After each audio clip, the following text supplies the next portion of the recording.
Hello everyone, कैसे हो आप लोग। बात चल रही थी हमारी जीएसएससी सीजीएल की आगे की प्रोसीजर क्या हो सकती है, कोर्ट में हो या फिर आपकी जीएसएससी कार्यालय में हो, क्या कर सकती है जीएसएससी कार्यालय और जीएसएससी की जो भी पदाधिकारियां हैं वो। तो बात कर लेते हैं इस पे। और दूसरी बात ये भी कर लेंगे कि भाई अभी जीएसएससी का जो वैकेंसी आ रही है दरोगा का, उसका एज लिमिट क्या हो सकता है। वो पता चल रहा है कि उसकी एज लिमिट बढ़ने वाली है। दूसरी बात है कि एफएसएल रिपोर्ट जो बनाई है वो किसने बनाई है, कहाँ बनी है, ये सारी बातें अब खबरें आ चुकी है, बाहर कंफर्म हो चुकी है। तो एफएसएल रिपोर्ट की कंफर्मेशन हो गई कि सीआईडी की ऑफिस में ही बनी है, सीआईडी की ऑफिस में ही बनी है। सीआईडी की कार्य की जो पदाधिकारी हैं, ऑफिसर्स हैं, उन्होंने ही बनाया है। तो उसमें क्या ये लोग दे सकते हैं, क्या रिपोर्ट दे सकते हैं।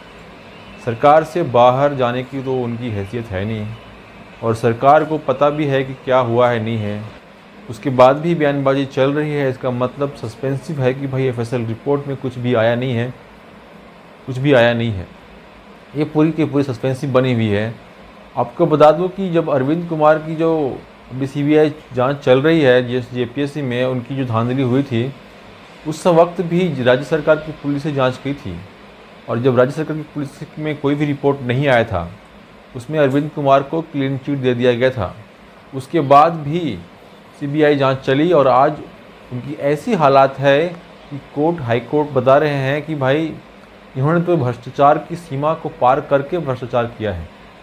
तो ये नहीं कह सकते हैं कि यदि सीआईडी की रिपोर्ट में यदि मिल जाती है कि भाई क्वेश्चन का लीक की कोई सबूत नहीं मिलती है, ऐसी बातें मिल जाती है, तो ये मत सोचना ये आपकी अंतिम जांच होगी और ये अंतिम फैसला भी होगा।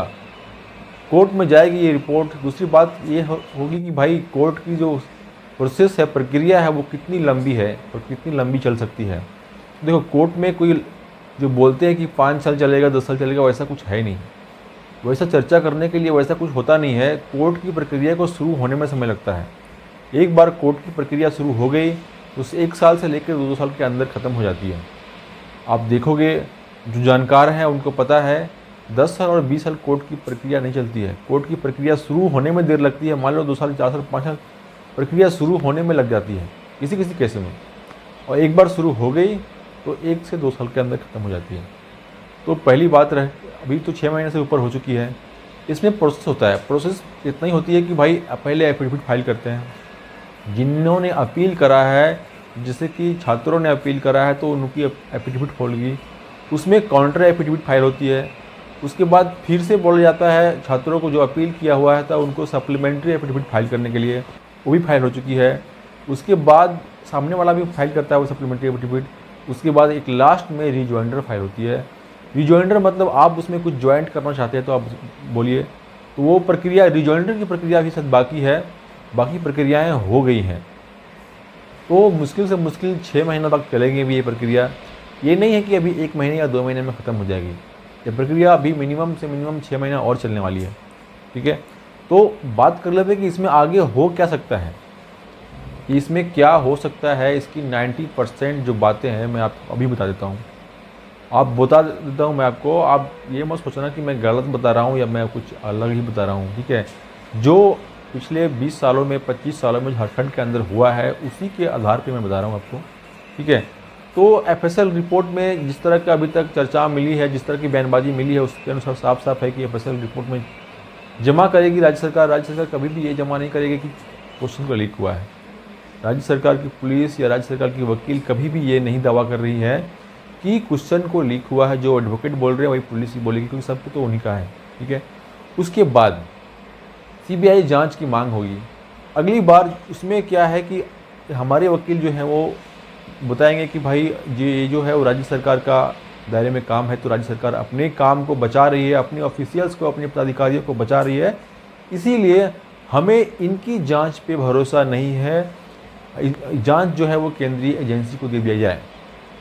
अब उसके बाद कोर्ट का अंदर ये बात जो है वो बहुत ही आसान, बहुत भी कठिन होगा नहीं इस बात को तय करना कि सीबीआई को दिया जाए कि नहीं दिया जाए। कठिन ये नहीं होगा। कठिन क्या होगा मैं अभी बताता हूँ आपको। कोर्ट को डिसाइड करना क्या कठिन होगा वो भी बातें मैं बता दूंगा आपको। तो उसके लिए आप पहले तो तय करेगी ये बात, ठीक है, पहले तो क्लियर हो जाएगी कि सबूत मिला ही नहीं। अब हमारे वकील बहस करेंगे कि हमें इस पे जांच जो है वो, तो कोर्ट बोलेगी, सामने वाले वकील को कोर्ट बोलेगी कि भाई आपने बोला, सरकार ने बोली कि नहीं सीआईडी से जांच करवा लीजिए, तो इन्होंने सीआईडी से जांच तो करवा लिया ना, सीआईडी से जांच कराने में के लिए इन्होंने वेट किया ना। अब इनका कहना है कि आपकी जांच प्रक्रिया पे कुछ खामियां हैं। यदि कोर्ट को लगेगा यदि कोर्ट को लगेगा कि इसमें कमियां हैं, खामियां हैं, तभी कोर्ट ऐसा बोलेगी कि आपसे जांच करवा लिए हैं, अब इनकी भी बातों को रखने के लिए हम सीआईडी से भी जांच करवा लेते हैं। जब कोर्ट की खामियां लगेगी तब। अभी कोर्ट को भी ऐसा लग गया कि भाई क्वेश्चन लीक नहीं हुआ था, तो वो सुनेगी नहीं भाई। कोर्ट में इतनी पावर होती है कि वो सुनेगी नहीं कि वहाँ आपकी भी बात मानते हैं, उसकी भी बात मानते हैं, ऐसा नहीं बोलेगी। यदि कोर्ट को लगेगा कि इसमें गड़बड़ी है और राज्य सरकार के पुलिस ऑफिसर्स जो हैं वो इनको बचाने की कोशिश कर रहे हैं, तो कोर्ट बोलेगी कि भाई आपने पे नहीं लेगी, वो बोलेगी कि आपकी ही बात को मैंने माना, अब जो है वो इनकी भी बात को मानते हैं और एक बार सीआईडी जांच करा लेते हैं। तो सामने वाले वकील बोलेंगे, सरकार के वकील बोलेगी कि भाई साहब, ये माय लॉर्ड, आपकी बात ठीक है, लेकिन जो ज्वाइनिंग करवा दीजिए, ज्वाइनिंग पर से रोक हटा दीजिए। आपकी जांच चलते रहेगी 5 साल 10 साल सीआईडी की, तब तक लड़कों को और वैकेंसी को रोक के रखना अच्छी बात नहीं है। अब वहाँ पे बात फंस जाएगी, बात वहाँ फंसेगी भाई। बात कोर्ट को डिसाइड करना ये कठिन हो जाएगा, कि अपॉइंटमेंट में से रोक हटाए या ना हटाए, अपॉइंटमेंट मर्ज से रोक हटाए कि ना हटाए। अब वहाँ पे बहुत ही डिसीजन काफ़ी डिफ़िकल्ट होगी कोर्ट को लेने की, क्योंकि मैक्सिमम चांसेस है कि सीआईडी के पास जांच तो चली जाएगी, लेकिन अपॉइंटमेंट नहीं रुक पाएगी। यदि हाँ, ये प्रक्रिया हो सकती है, ठीक है। तो अपॉइंटमेंट पर से रोक लगाने के लिए वापस से सुप्रीम कोर्ट जाना पड़ेगा। अपॉइंटमेंट पे रोक लगाने के लिए 1 महीना के अंदर अंदर सुप्रीम कोर्ट जानी पड़ेगी। इधर जांच चली जाएगी सीआईडी के पास, उधर लोग चले जाएंगे सुप्रीम कोर्ट, ठीक है। ज्वाइनिंग इधर हो जाएगी, जांच चली जाएगी सीआईडी के पास। अब जांच को कौन करवाता है, किसी का पर्सनल काम तो है नहीं, किसी का पर्सनल केस तो है नहीं कि भाई गुहार लगाता रहे जाकर सुप्रीम कोर्ट में और महीने 2 महीने में या 1 साल के अंदर जांच करवा ले। अरविंद कुमार के केस को आप देख सकते हो, ज्वाइनिंग कब हुआ, 2000 के आसपास में हुआ है, और अभी जाकर उसका फैसला आ रहा है। फैसला भी नहीं आया है, जांच शुरू हुई है हमको लगता है, क्योंकि ये एंटीसिपेटरी बेल अभी ले रहे हैं, वो एंटीसिपेटरी बेल वो अब ले रहे हैं। तो जो 20 साल 25 साल नौकरी करने के बाद उनको अभी बेल लेने की जरूरत पड़ रही है। इतने दिन से मस्त घूम रहे थे, मस्त काम कर रहे थे। तो प्रक्रिया यही होगी।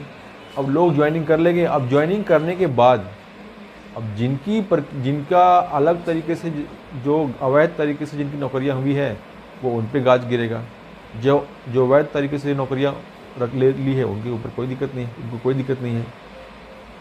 दूसरी बात, तो मैंने आपकी बात सारी बात क्लियर कर ली। मैं किसी के पक्ष में नहीं बात कर रहा कि हाँ भाई रद्दी गैंग है या फिर डीपी गैंग है, ऐसा हमने किसी के पक्ष में बात नहीं कर रहा। जो फैक्ट है वही मैं बता रहा हूँ। मैं किसी को बहकाने का, फुसलाने का काम नहीं कर रहा। जो सही बात है, जो वास्तविकता है, और लाइव मतलब वीडियो पे आकर के मैं टाइम पास पे नहीं कर रहा किसी का, ठीक है। एक ही बात को रिपीट नहीं कर रहा मैं, ठीक है। दूसरी बात मैं ये बता देता हूँ कि लोग जो है वो अफवाह उड़ा रहे हैं कि कैंसिल करवाने के लिए जो गैंग बनी हुई है उनमें फूट आ गई है।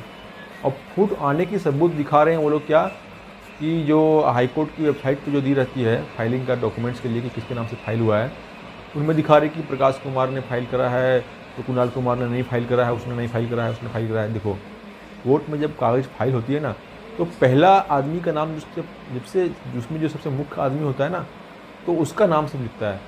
उसके बाद एंड लिख के अदर्स लिख देता है, बाकी सबका नाम मेंशन उसमें नहीं करता है। तो ये बातें डाल करके और लोगों की गुमराह करना कि नहीं प्रकाश कुमार अकेले केस लड़ रहे हैं, बाकी जो है वो केस नहीं लड़ रहे हैं, बाकी अलग हो गए हैं, बाकी का अलग सोचना है, ऐसा अफवाह उड़ाने की ज़रूरत नहीं है किसी को।